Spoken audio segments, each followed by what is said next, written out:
Septic tank na panahon pa ng Americans, ito yung septic tank ng Ilocano Group, kasi laki ng basketball court, bubuksan din nila. So, siguro yung mga cameraman nyo, nakunan lahat yun. Hindi ko kasi maipaliwanag sa inyo. Please use the mic. Hannah, please use the mic. Tama po ba yung rinig ko kanina, sir? Kasi nung nandun po kayo sa may basketball court, kausap niyo po kasama ka, no? Yes, sir. Sabi ko, niyo ulitin yung aso. Ulitin yung aso. Ulitin, oo. For what purpose, sir? Kasi merong aso minsan na disorient. Alam ni Senator De La Rosa yan. Pag na-disorient yun, iba na yung kilos nun.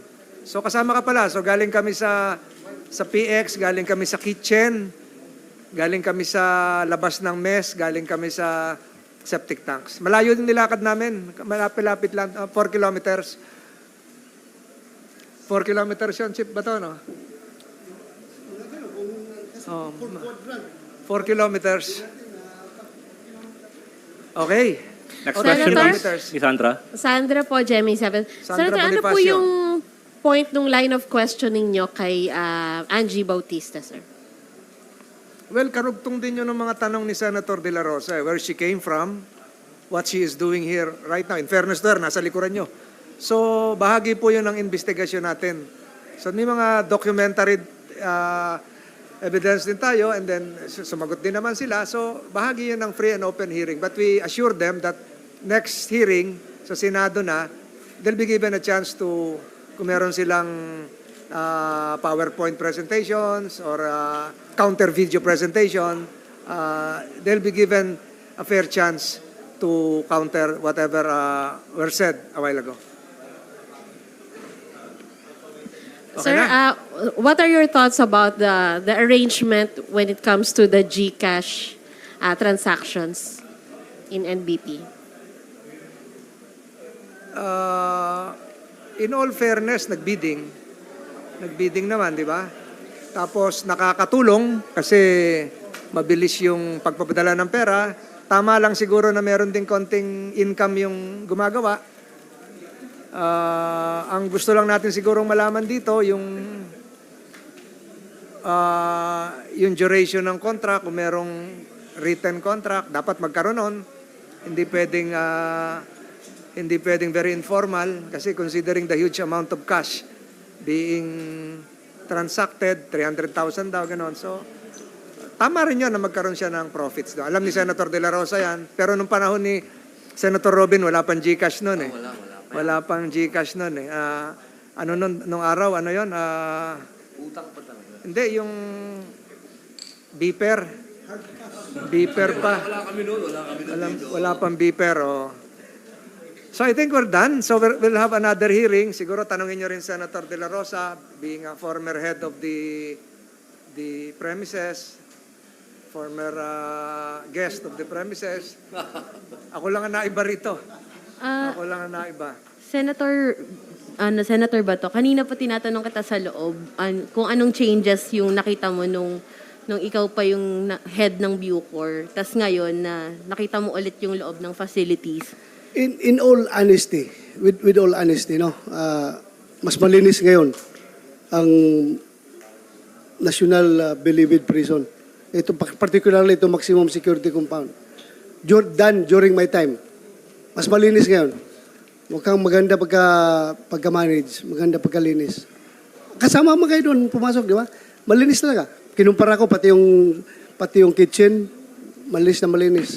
So we have to congratulate the management of Bucor, General Katapang, for maintaining that cleanliness and sanitation para ma-maintain yung health ng ating mga PDLs.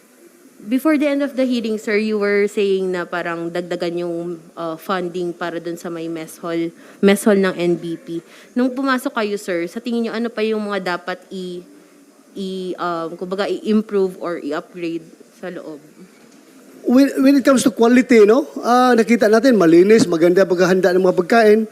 I don't think there's a need for improvement on that. Ang improvement lang na sinasabi ko is the location. Kailangang ilagay yan outside of the maximum security compound. Napakalaki nitong premises ng Bucor. Malaki.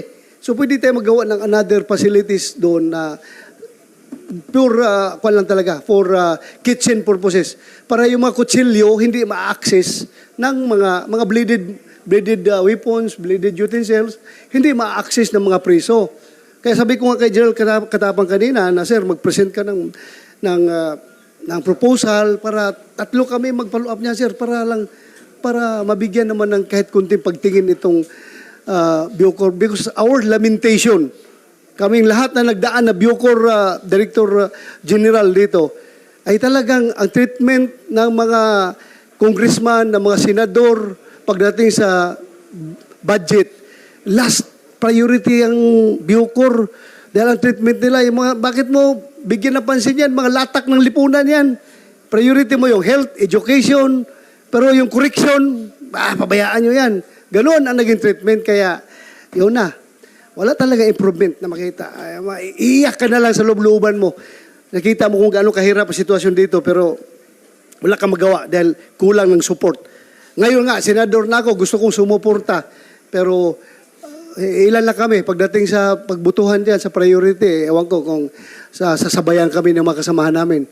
So, yun lang. So, I am reminding again, General Katapang, sir. Siguruhin natin, sir, kwan talaga, Miss Hall, kitchen, outside of that para sure tayo na safe. Jojo Sikat, Mabante News Online. Kanina nabanggit din nyo na kailangan niya suportahan si General Katapang pero dahil walang pwede na maring gustong maging Bucor Chief, gano'n na ba katindi na maging isang Bucor Chief dito? You cannot tell that if you never experience that. Ganun talaga yan.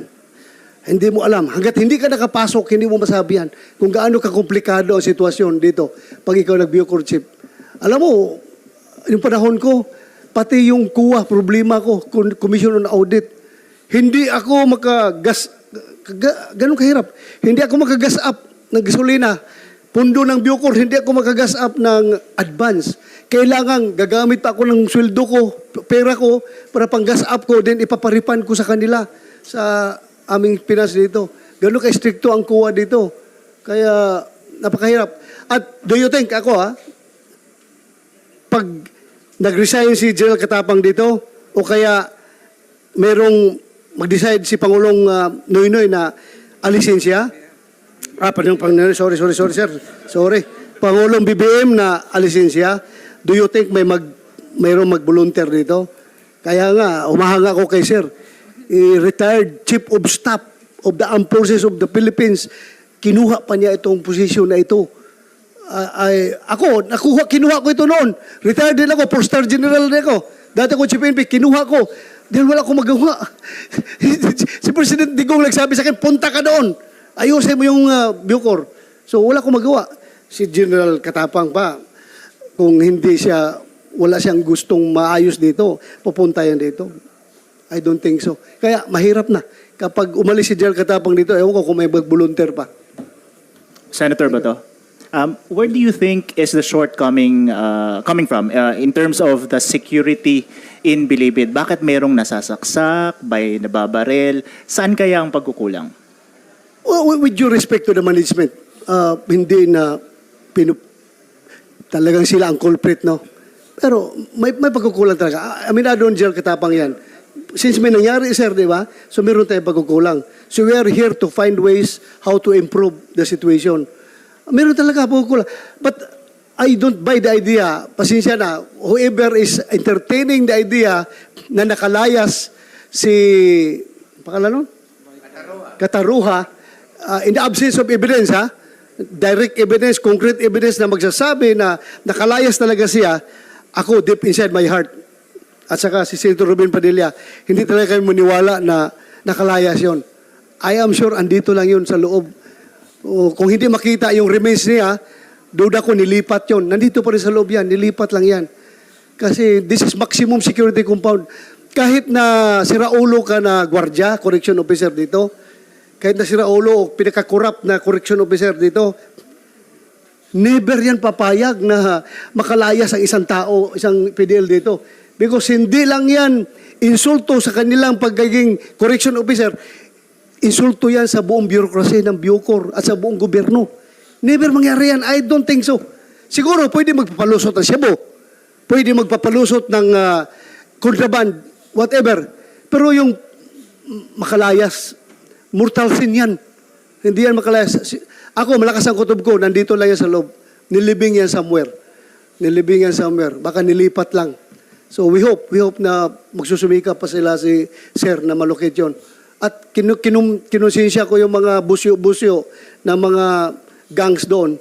Sabi ko, what if ang nangyari kay Kataruha ay mangyayari sa inyo?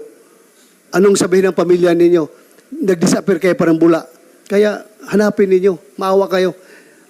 Kahit na matamaan yung kasamahan ninyo dyan. Alam ko mayroong somebody na nag-sa-sanction sa pagpatay noon. Imposibleng mamatay yun na wala lang at ma-disappear na walang sanksyon sa mga hari-hari sa loob. Meron yan. Ngayon lang, nag-cooperate lang sila na itago yung katotohanan. Lalabas din yan. Sigurado ako. Yun lang. Thank you, thank you. Sabi ni General Katapang, kayo naman ang next batch. Yung hindi sumama kanina. We have to go kasi may session ng 3 o'clock. Malayo-layo. Thank you, thank you. Thank you.